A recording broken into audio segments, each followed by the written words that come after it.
Hello மக்களே! சிவா இலி செம இன்ட்ரெஸ்டிங்கா போயிட்டுருக்கு. நம்ம சிவா வாயிலயும் எப்படியாவது வர்மாவ பத்தி ஏதாவது ஒரு விஷயம் நமக்கு கிடைக்காதா? அப்படி சொல்லிட்டு ஒரு செயல பண்ணும்போது, கரெக்ட்டா வர்மா வரும்போது அந்த கேமரா எல்லாமே ஆஃப் ஆயிடுது.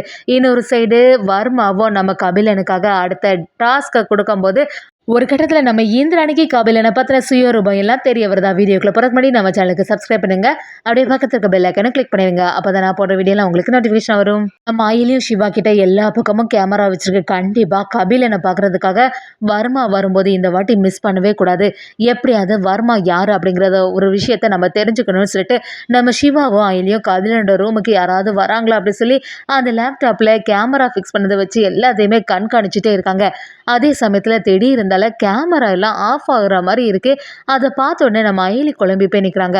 அந்த இடத்துல கரெக்டா வர்மா வந்து அந்த கதவை தட்டும்போது கபிலனும் என்னடா யாரா இருக்கும்னு சொல்லிட்டு ஒரு சந்தேகத்தோட அந்த கதவை ஓபன் பண்றாங்க. வர்மாவா இருக்குது.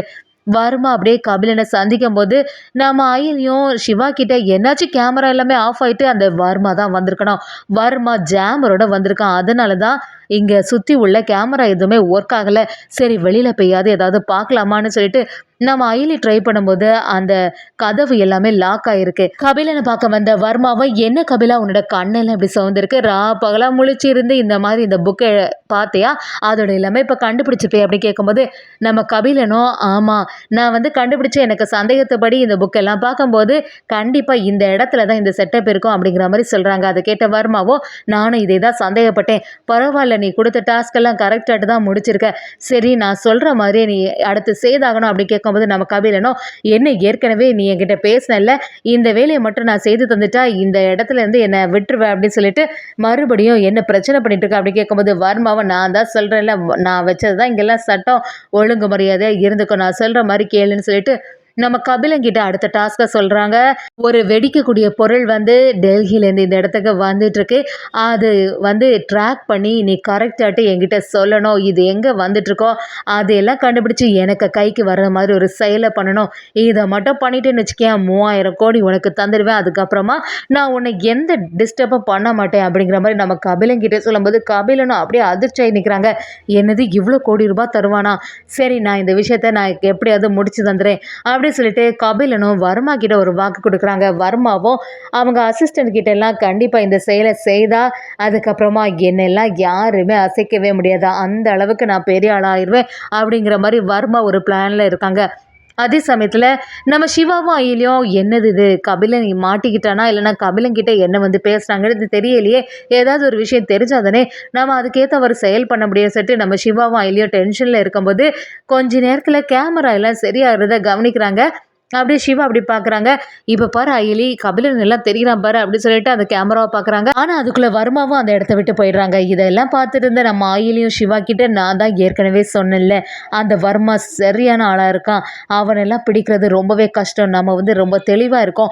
கபிலனுக்கு என்னதான் டாஸ்க்கு கொடுத்தான்னு தெரிய மாட்டேங்குதே, இவங்க 2 பேரும் சேர்ந்து என்ன பிளான் பண்ணியிருப்பாங்களா இருக்கும் அப்படின்னு சொல்லிட்டு யோசிக்கும் போது கபிலன் ரொம்பவே டென்ஷனாக இருக்கதை நம்ம சிவா கவனிச்சுட்டே இருக்காங்க. பாரு அயலி அந்த கேமராவில் அந்த வர்மா வந்துட்டு போனதுலேருந்து கபிலன் ஏதோ ஒரு இதை பார்த்துட்டே இருக்க மாதிரி இருக்கே, லேப்டாப்லேயும் ஏதோ கவனிச்சிட்டு இருக்கான், அவன் எதை பற்றி பார்த்துட்டு இருக்கான்னு நமக்கு தெரிஞ்சாலே ஒரு ஐடியா கிடைக்கும்னு சொல்லிட்டு நம்ம சிவாவும் அயலியும் கபிலனோட செயல் ஒவ்வொன்றையும் அப்படியே கண்காணிச்சுட்டே இருக்காங்க.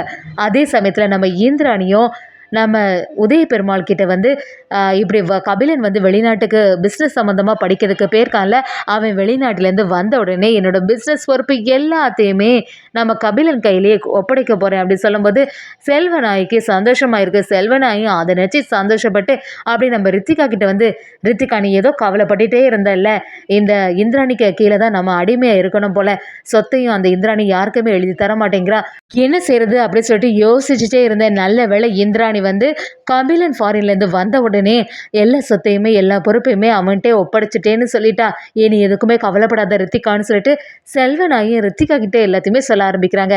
நம்ம ரித்திகாவும் சரி கபிலன் கிட்டேருந்து எந்த ஃபோனுமே சரியாக வர மாட்டேங்குது, அவன் என்னதான் பண்ணிட்டு இருக்கான்னு தெரிய மாட்டேங்குதுன்னு சொல்லிட்டு கபிலன் கிட்ட பேசும்போது கபிலன் பயங்கரமாக டென்ஷனாக பேசுகிறத கவனிச்ச ரித்திகாவும் என்ன நீங்கள் கொஞ்ச நாளாகவே ஃபாரின் போனதுலேருந்தே சரியே இல்லை, ஏதாவது பிரச்சனை அப்படி கேட்கும்போது கபிலனும் ஏதோ சொல்லி சமாளிக்கிறாங்க.